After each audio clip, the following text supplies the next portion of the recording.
Hello, everyone. Sifu Sylvain Chamberlain here again with you. Thanks for watching, tuning in. As you may know from my posting on Facebook, I've spent a couple of weeks working on the um, hydronic water heater furnace for the Quoon. Hand built it using what little money I have, and it's working really good. But I've been remiss in posting my weekly videos. So today I'm going to record two of them, two different subjects. These are going to be a little bit shorter, I promise. And I want to cover a couple of topics. Um, One that I've talked at length about, but I've synopsized in a much easier to understand way, so that if you haven't listened to all my other videos about, excuse me, about how the mind works, what we're trying to accomplish with Buddhism, I've really boiled it down here. Um, and so this document should give you a good solid basis for understanding what we're trying to accomplish with Buddhist practice. And hopefully will pique your interest about a couple of terms and ideas I'll throw in here that will then lead you to the other videos so you can get more in-depth knowledge if you need it, if you want it. Once again, there can be no Buddhism without study and practice. And then I want to talk a little bit about the beads. Um, but since I already opened up about the monkeys, I posted and I do this every week. I do my research. I delve back into these subjects, even though I've been studying this almost 30 years. Um, Whenever I'm going to talk about something, I go back to reference materials, the different sutras, the books of scholarship that I have, translations, even website sources from universities and things. I'm going to sneeze. That are, let's see if I can keep that sneeze from arising.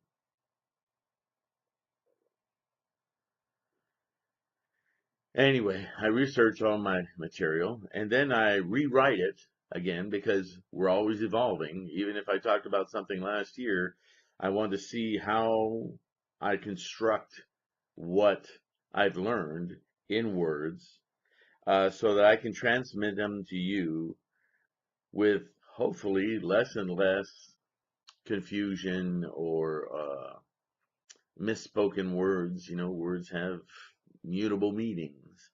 And I want to make the teaching really, really clear. If you've studied Buddhism at all, you know that it can really get your mind lulled into a big repetition of terms and understanding so many Sanskrit words and Pali words and so on and so forth that you can get lost just trying to navigate the text. So what I'm trying to do with the contemporary Buddhist mind is say, look, this is what he's saying. And I'll spurt in a little Sanskrit and Buddhist terminology, but I'll place it within a context that you go, I get what that means. That's what I'm trying to do, okay? So, enough with the blah, blah, blah. Let's get right into it. I posted this, I began to say, on the website, threefoldlotus.com. You can go to threefoldlotus.com/home/home.htm. No L at the end, just HTM. And so it's home twice. threefoldlotus.com/home/home.htm. That's the home page of the resource portion of the website. And if you scroll down just a little bit, you'll see there's just a ton of buttons with subject matter as their name. And you'll see one called Why is the Land of Monkeys? Or Why the Land of Monkeys? Or Why Land of Monkeys? I don't know how much room I had on the button, but anyway. And you can pull up a PDF of this document that I'm going to read from today.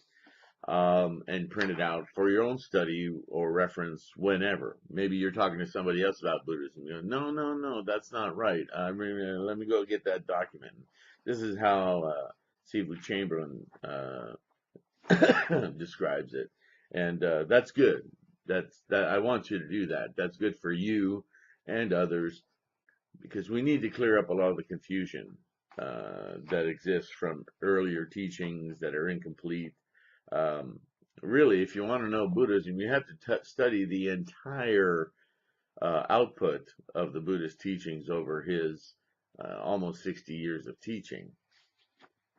Uh, is very prolific, but he had to take people through certain learning stages in order to get them to understand conceptually what he was trying to get them to understand.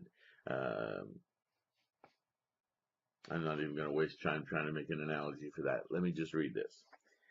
Why, in quotes, is the land of monkeys?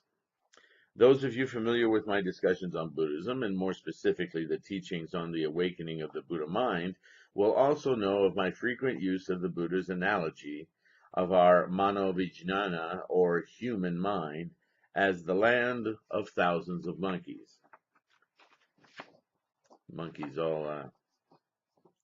These monkeys are constantly jumping, hanging, swinging from branch to branch, as they all shout incessantly for our attention and devotion to our/their cravings. These cravings, desires, avarice, emotions, fears, longings that we experience in daily life are all the function of these monkeys distracting us or being extremely clever in the task of only one thing. I'm sorry, I'm moving the camera there. Don't want to make you dizzy.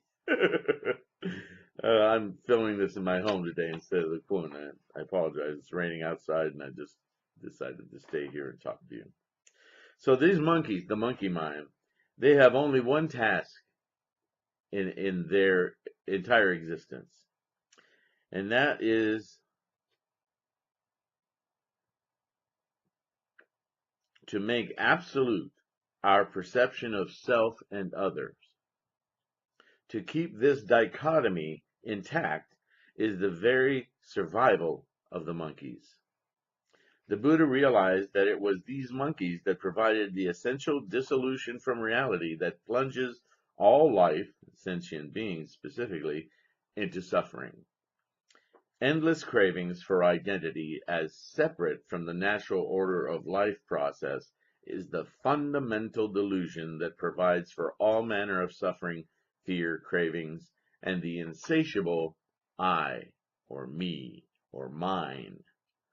The idea that there's something other than you. I know that sounds confusing at first if you've never talked about Buddhism or researched how it works and why we do it. Almost everybody has this from birth.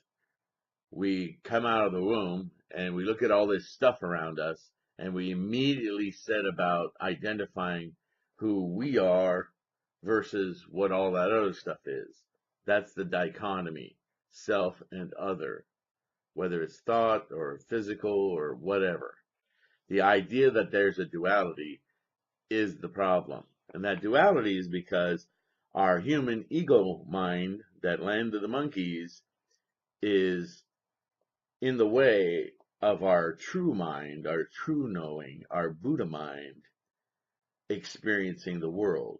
And these monkeys are trying to, with all of our karma that you can research in other videos, those chains of causation, want to identify a self. Okay, let me go on. You can see this predicament very early in child development. We laugh at it without understanding the fundamental problem at work. It is the continuous question of 2 to 4-year-olds of why. Why, Daddy? Why is this, why is it blue? Why is it dangerous to do this? Why is that, why is water wet? Why is the sky, on and on. Why, right? We laugh about it all the time. A litany of monkey quotes immediately spill from our mouths. Is that they're on it, man. The why. Oh yeah, this is our territory, the why. Because that's where emotions get tied to things. And this is how Apple sells computers. Emotions are really big with Apple. Because then you do things without really thoughtful exploration. You just react. That's a monkey, right?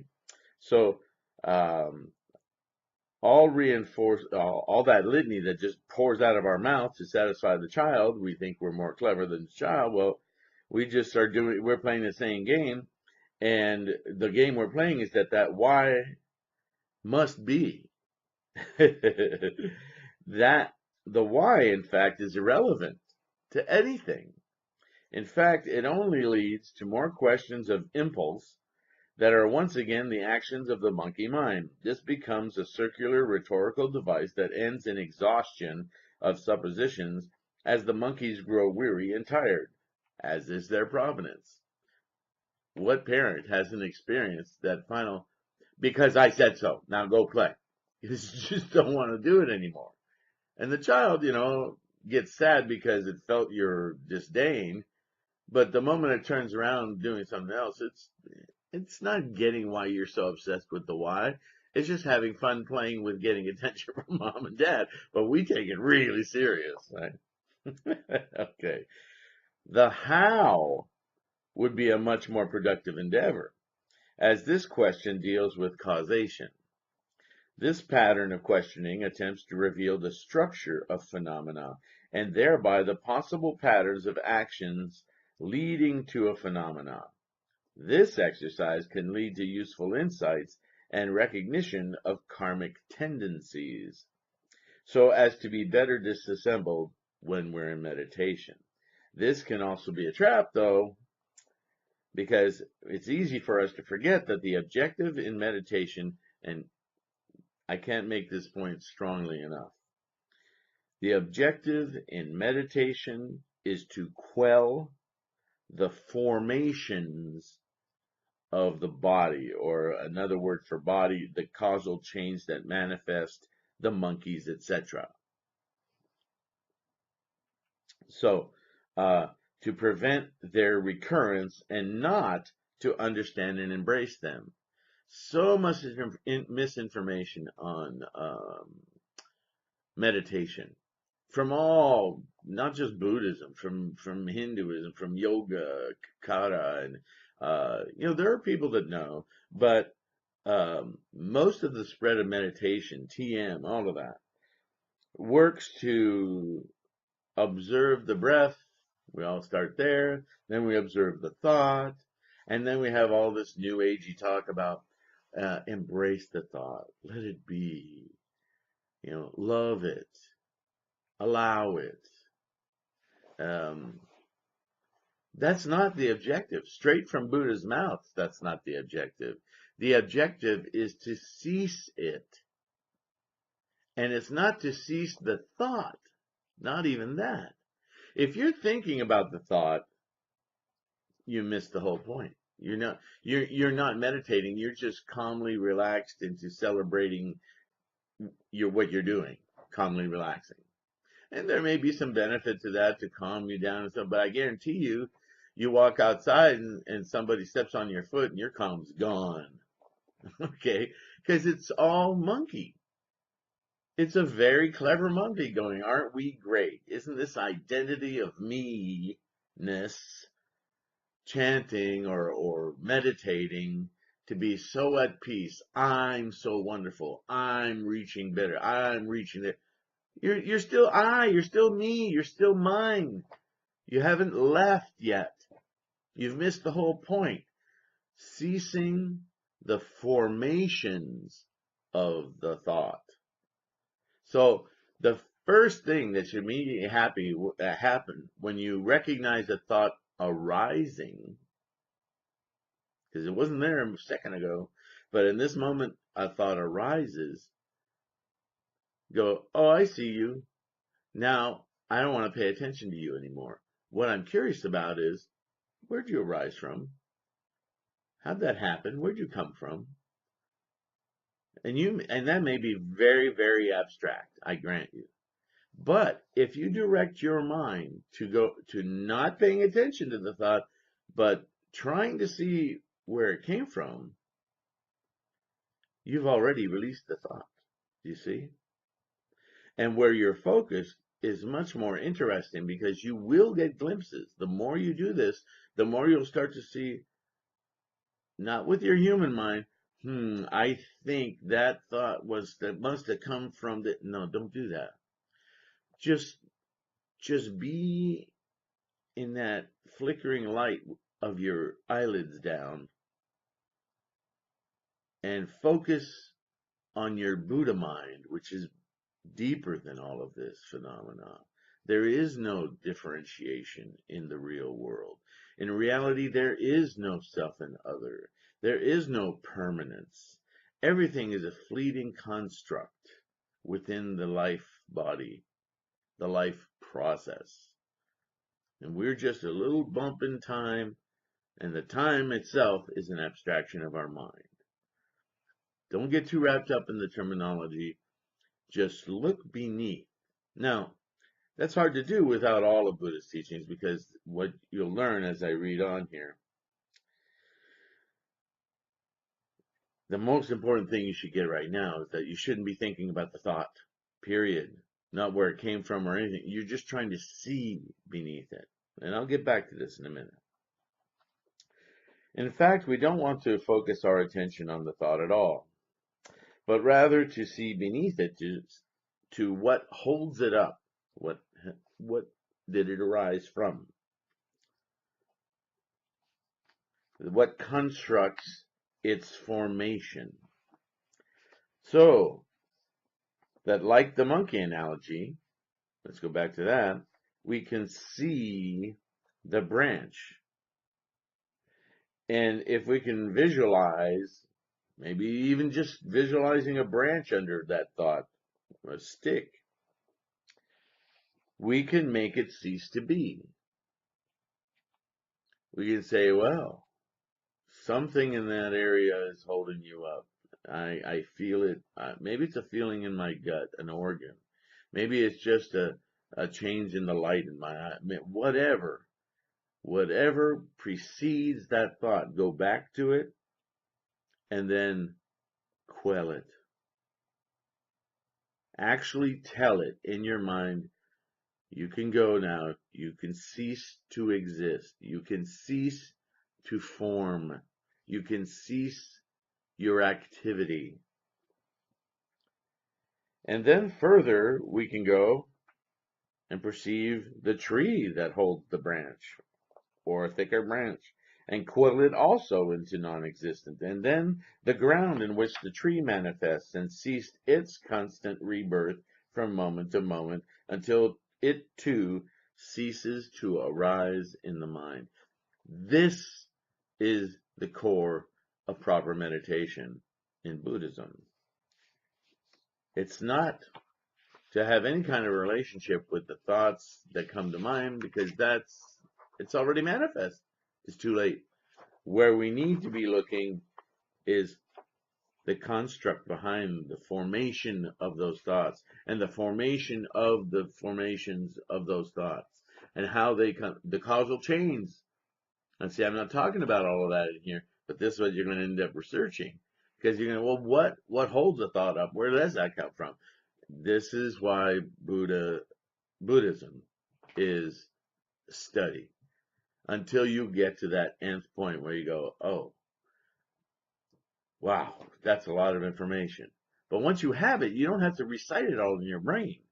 Once you've learned it all, what you gained mentally is an understanding of the tremendous complexity of building upon building, of desire upon desire, upon will, upon volition, for something to instantiate and then be.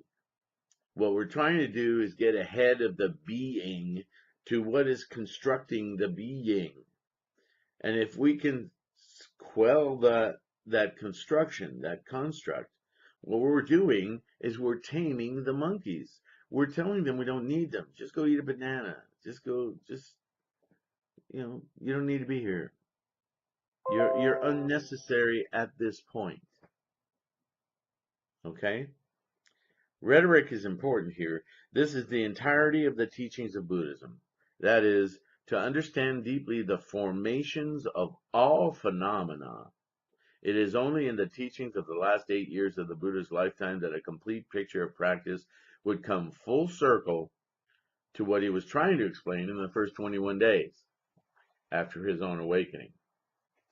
And it was only with the ensuing elucidations of Nagarjuna in the 1st century, Vasubandhu in the 4th, Tendai in the 6th, and finally with Nichiren in the 13th century, that all the pieces of the puzzle were in place but only required popular understanding.